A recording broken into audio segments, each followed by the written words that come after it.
Assalamualaikum warahmatullahi wabarakatuh. Baik, hari ini kita akan membahas materi tentang aritmatika dan aljabar. Kita mulai ya. Jadi, kita mulai dulu dengan aritmatika. Aritmatika ini adalah tentang bilangan. Jadi, yang pertama ada yang namanya bilangan asli, dilambangkan dengan huruf N, natural. Bilangan N ini, bilangan asli ini dimulai dari angka 1. Jadi, kita tandain dia dimulai dari angka 1. Terus lompat-lompat satu kali ke kanan. 1, 2, 3, 4, dan seterusnya sampai positif tak hingga. Kemudian yang kedua ada bilangan cacah. Bilangan cacah itu dimulai dari angka 0. Oke, kemudian lompat ke kanan satu-satu. Sama kayak bilangan asli, hanya saja dia dimulai dari angka 0 ya. 0, 1, 2, 3, 4, dan seterusnya sampai positif tak hingga. Mirip ya, cuman bedanya di angka 0. Kalau asli dimulai dari 1, kalau cacah dimulai dari angka 0. Kemudian ada bilangan bulat. Bilangan bulat ini dimulai dari minus tak hingga sampai positif tak hingga. Oke. Lompat satu-satu juga. Jadi minus tak hingga dan seterusnya sampai minus 2, minus 1, 0, 1, 2, 3, dan seterusnya sampai positif tak hingga. Kemudian ada bilangan rasional. Bilangan rasional ini biasa dinyatakan dalam bentuk pembagian dua bilangan bulat. Jadi ada 1/2, contohnya 3/4, dan seterusnya. Kemudian bilangan irasional adalah bilangan yang tidak dapat dinyatakan dalam bentuk P per Q. Contohnya akar 2, pi, dan seterusnya. Kemudian ada bilangan real. Bilangan real ini adalah gabungan dari bilangan rasional dan irasional. Jadi kalau tadi ini kita gabungin semuanya, maka jadilah bilangan real. Dalam bilangan real itu kalau kita buat dalam bentuk garis bilangan ya, dimulai dari sini minus tak hingga, nih panahnya ada ya, berarti dia lanjut nih sampai kalau dilanjutin panahnya sampai di positif tak hingga. Oke, jadi minus 3, minus 2, minus 1, dan seterusnya. Di dalamnya ada bilangan rasional, ada bilangan irasional, dan seterusnya. Oke, itulah bilangan real. Nah, selanjutnya ada penjumlahan. Penjumlahan dua bilangan. Bilangan negatif ditambah dengan positif. Kalau bilangan pertama lebih besar dari bilangan kedua, maka negatifnya kita keluarkan dari kurung. Oke, kita keluarkan negatifnya. Maka di dalam kurung menjadi min M. Oke, min kali min itu positif ya. Karena dia di sini tadi positif, kita keluarkan minnya sekali, maka ini jadi min negatif. Min dari M kurang N, kalau M-nya lebih besar. Contoh ya, minus 7 tambah 3. Bilangan pertama lebih besar, gitu kan? Maka kita keluarkan negatifnya. Negatif dari 7, yang positif 3 jadi negatif 3. Kenapa? Karena negatif kali negatif itu positif. Ya kan? Udah tinggal kurangin 7 kurang 3 berapa? 4. Nah, jangan lupa tanda negatifnya. Jadi negatif 4. Sifat yang kedua, negatif M tambah N. Nih, sekarang bilangan pertamanya lebih kecil dari bilangan kedua. Maka kurangkan yang di depan. Kurangkan yang di depan. Nah, makanya minus 3 tambah 5. Lihat, 5 itu lebih besar. Bilangan keduanya lebih besar. Maka kurangkan saja dia. 5 kurang 3. Dapatnya 2. Oke.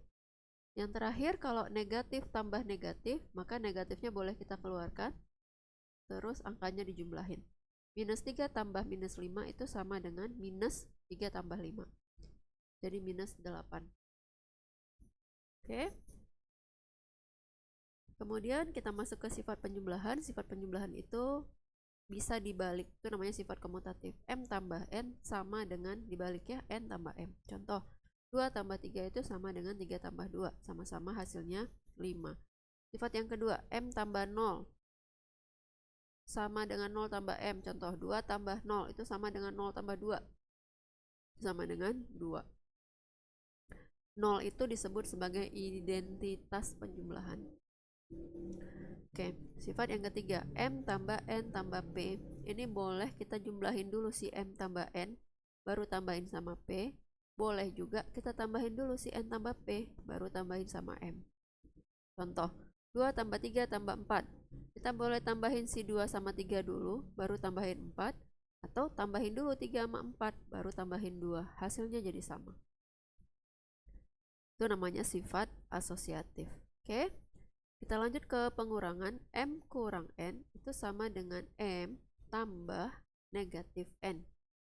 2 kurang 3 itu sama dengan 2 tambah negatif 3. Itu sama dengan minus 1. Oke, lanjut ke perkalian. Perkalian M kali negatif N itu sama dengan M kali, ini ya, Ibu kasih tanda cross atau kasih tanda titik, itu sama-sama maksudnya kali ya. Positif kali negatif hasilnya negatif. Contoh 2 kali minus 3 itu sama dengan minus, ya kan? Positif kali negatif minus 2 kali 3 nya 6, jadi minus 6. Minus kali minus dapatnya positif.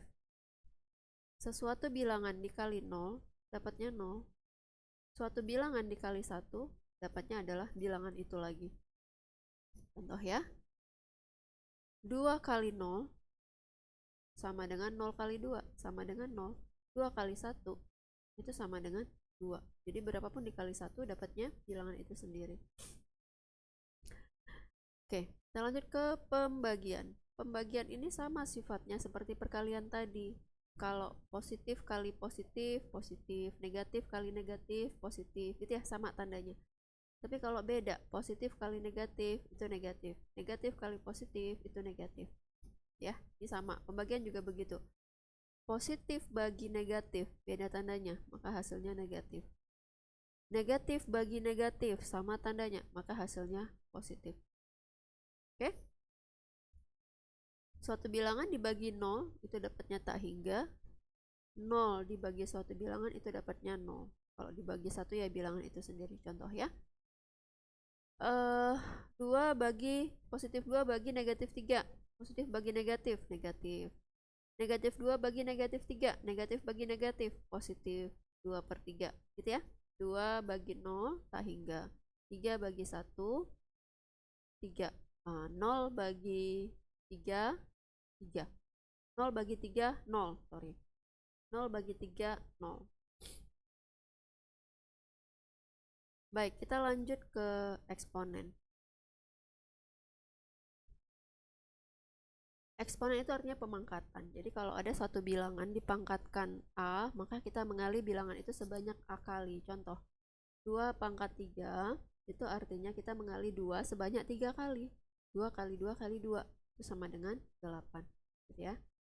Nah, sifat yang pertama, kalau M pangkat A kali M pangkat B, ingat, bilangan dasarnya ini sama, bilangan pokoknya sama-sama M. Maka pangkatnya ditambah M pangkat A tambah B. Contoh, 2 pangkat 3 kali 2 pangkat 5. Bilangan pokoknya sama-sama 2. Maka ini pangkatnya kita tambahin. Jadi 2 pangkat 3 tambah 5 sama dengan 2 pangkat 8. Dibagi, kalau tadi dikali pangkatnya ditambah, maka kalau dibagi pangkatnya dikurang. Jadi 2 pangkat 5 bagi 2 pangkat 3 itu sama dengan 2 pangkat 5 kurang 3. Sama dengan 2 pangkat 2 sama dengan 4. Next, sifat yang ketiga, M pangkat A pangkat B, dipangkatkan lagi, maka pangkatnya ini dikali, M pangkat A kali B. Contoh, 2 pangkat 3 dipangkatkan lagi 2, maka ini menjadi 2 pangkat 3 kali 2, 2 pangkat 6. Oke, dah, temennya pangkat adalah akar. Jadi kalau suatu bilangan M pangkat A diakarkan dengan B, kalau tadi dipangkatkan dikali, maka kalau diakarkan itu dibagi. Akar 2 pangkat 3 dari 5, akar pangkat 5 dari 2 pangkat 3 itu sama dengan 2 pangkat 3 per 5. Saya ulangi, akar pangkat 5 dari 2 pangkat 3 adalah 2 pangkat 3 per 5. Ya. Oke, sifat yang kelima, suatu bilangan dipangkatkan 0, itu angka dapatnya 1. Siapapun dipangkat 0, nilainya 1. 2 pangkat 0, 1. 3 pangkat 0, 1. 1000 pangkat 0, 1. Ya. Kemudian ada pangkat negatif. M pangkat min A itu sama dengan 1 per M pangkat positif A. Jadi 3 pangkat minus 2 itu sama dengan 1 per 3 pangkat positif 2, sama dengan 1 per 9.